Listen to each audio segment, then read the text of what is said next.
Hello, this is Watch All About with another watch review. In this watch review, we're looking at a very brand new offering, a watch manufacturer called Helm, with their very first model called the Vanuatu, which was launched in October of this year, October 2015.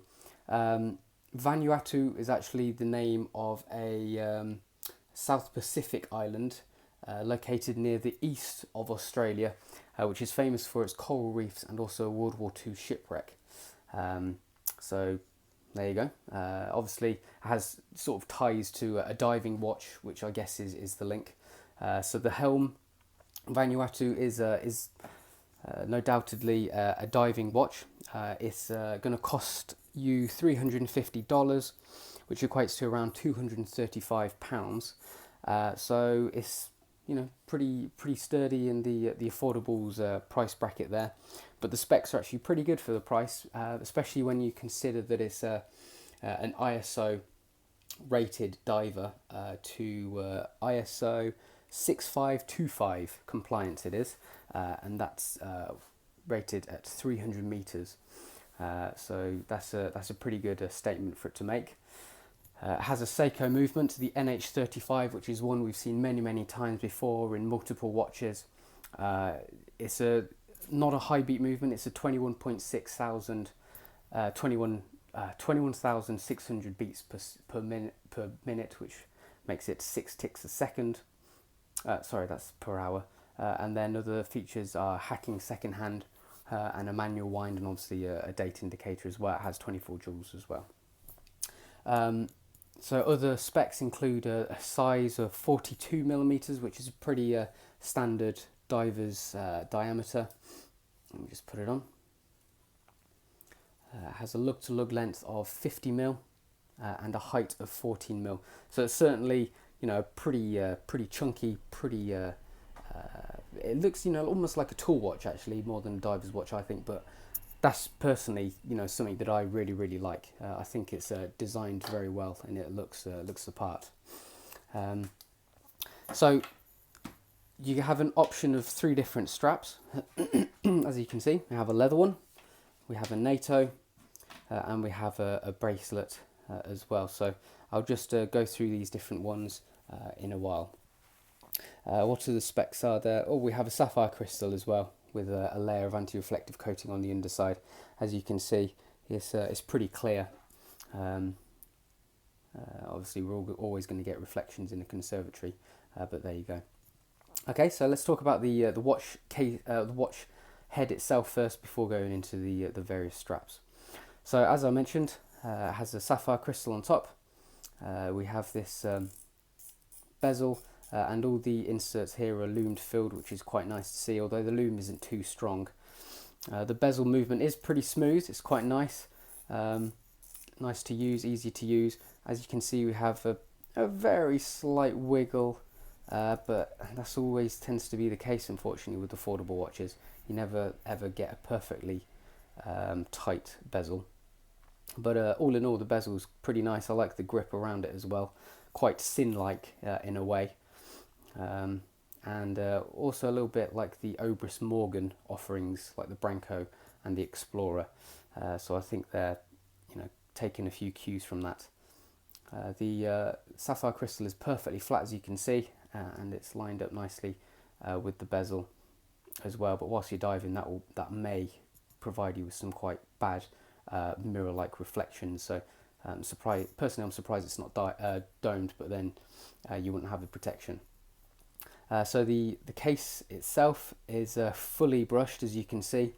Obviously quite a reasonable and responsible choice, because it means it's a little bit harder wearing and unlikely to show up many dings and scratches. I really like the case back as well, with the Helm logo in the middle and some details around the side. And everything about the watch is very nicely designed. Very simple, but effective. I think the edging of the case is a little bit sharp. I think it probably could have been finished a little bit better, because if you feel these edges, they are a tiny bit sharp. But that's really the only minor point I have about the case.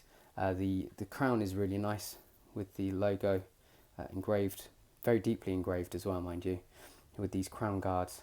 Obviously it's a screw-in crown, so if I just pull it out, I can edit, change the time, and then the first point will change the date as well,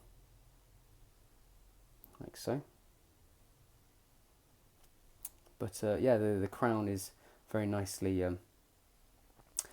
made. There we go. Okay, we have drilled through lugs as well, which is quite important to say, because this is always going to be a very useful feature. So it's very easy. I'll show you in a bit. Very easy to change the straps if you do go for a couple of different options. Okay, so the dial itself as well, very simple, as I mentioned before. Nothing applied. Everything's painted on. Quite subtle as well, with the light grey logo and text on it. I'm guessing it's like keeping everything to a minimum, just so that the time is most obvious, which it is. As you can see, the hands are very the legibility is excellent. The white hands on a black dial, and the very chunky hour markers all mean that it's a very highly readable watch. I do like the black date window as well. So many times you see a watch manufacturer not matching the date wheel to the dial, so that's nice to see as well. So quite simple. Let me just wipe it down a bit. Quite simple, but everything's very well. Can I get a focus on there? Everything's very well printed and nicely executed. Not much more to say about the dial really, apart from a couple of cool little design cues. I like the second hand with the loomed disc and the orange, which provides a splash of colour. And then instead of being completely squared off hands, we have a little tiny tip on the minute hand, which is a nice little feature there as well. Okay, so let's just talk about the straps then. We have the leather strap first, and it's really nice. I really love the leather strap. I think it not only does it look great, but it's just so obvious that it's high quality leather. I love a really big, fat, chunky leather strap. I love these keepers as well. Really chunky to match the strap. And then we have a brushed buckle, and one. You look at the top of the buckle and you think, if I can get it in focus, look at the top of the buckle and think, oh, they've missed out the logo, but they've actually just put it on the bottom, which is a nice little touch. At least they haven't forgotten about it. So if I just put the leather strap on, and we can see the keepers in use there. There we go.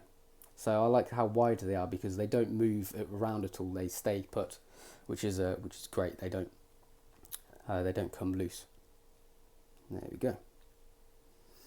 Okay, another option then. So this is where the drilled through lugs come in handy, because with your strap removal tool, it's very easy just to release these straps, and you're never going to damage your watch too much. We have the NATO strap. So if I just borrow these pins here, this is a bit of a, see how quickly I can do this. There you go, so that's one pin in place, and there's the other pin. So then we just simply pull that through like so. So there we have it on the NATO. I personally am not too much of a fan of NATO straps, so I would never wear it on the NATO. But if you're diving a lot, then it probably is a sensible choice, because it's not going to degrade in any way, and they're nice and cheap as well. So there we have it. So that's it on the NATO strap. The NATO material is good quality, pretty standard for a NATO strap really. The hardware on the other hand is very nice as well, to match the case. and on one of these we have, yes, here we go. So on the buckle we have Helm lightly laser etched on it, which is a nice little touch as well.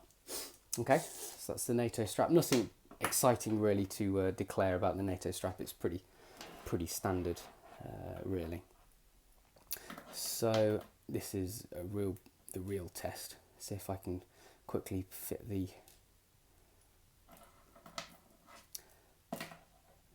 This will be a test at how A, how good I am, and B, how good the strap is.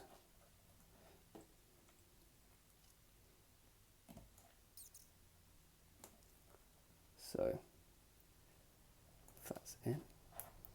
Is that in? No, it's not.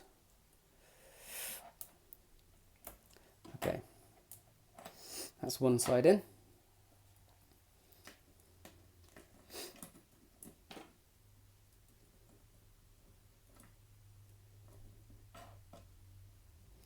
And then let's have the other side here. Let's see how easy this will go in then.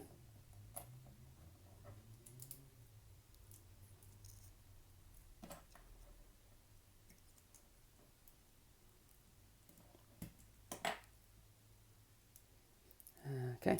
Oh, thought I had it then. Okay.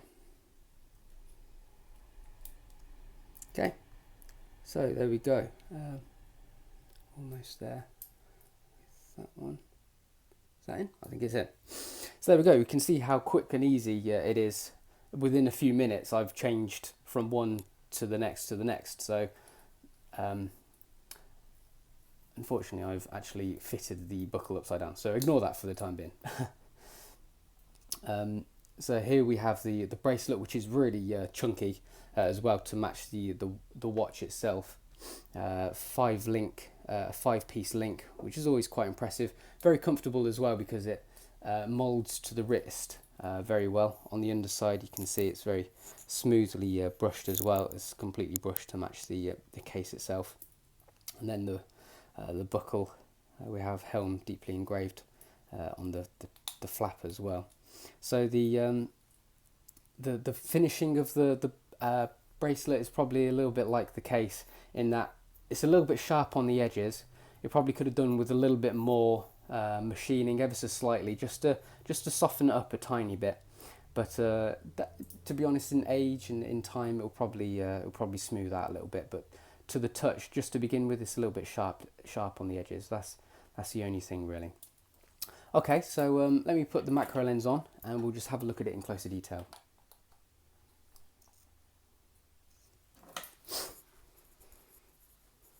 Okay, so if we start with the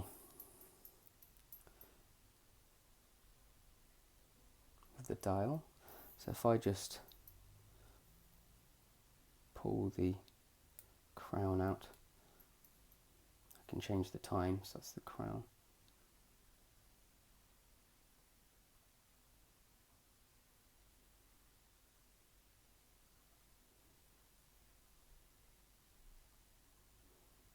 Okay, just put the crown back in.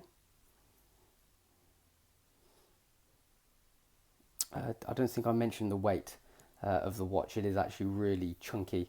On a full length bracelet is 225 grams, and then without the bracelet on, like the leather strap and the NATO, it's around 120 grams mark. So it is very heavy on the wrist. It provides a lot of wrist presence. So this is the logo painted on, and then the markings at the bottom printed. As you can see, very finely done. All the printing on the dial is very neat.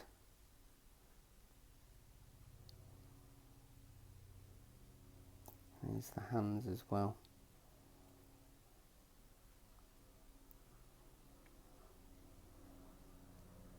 Okay, there we go. So moving on to the bezel.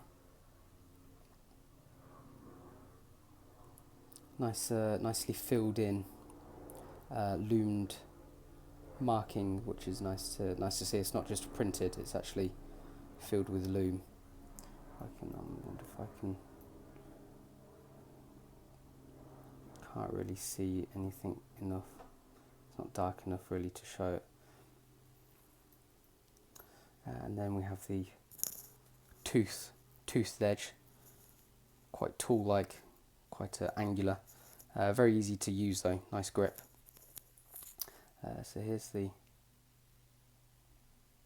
side of the case, nice brushed finish to it, and the very impressive logo in the end of the crown as well, and the crown's grip is highly toothed just to match the bezeled grip. I wonder if I can show you what I mean when I say this edging is quite sharp. As you can see, it's quite a point, just this edge just along here is quite sharp when you run your finger along it. So that's what I mean when it could do with being finished a little bit more. Moving on to the case back, again everything's very well engraved. Look how deep that logo is, and here we have the logo again in the center. All these details, nicely engraved, very impressive. So looking at the bracelet then, have these links, lots of links. Again, the edging tiny bit on the sharp side. Have a look on the underside, much nicer on the underside though. And if we have a look at the top of the buckle as well, good engraving. So the NATO strap, pretty much like any other NATO strap, but with the inclusion of Helm, very lightly laser etched on the underside of the buckle. And then the leather, nice soft leather. Here's one of the loops, and here's the buckle and the underside with Helm, again impressively engraved on the underside of the buckle there. Okay, so do I think it's worth the £235? Obviously, unfortunately for Helm, they do have a lot of competition.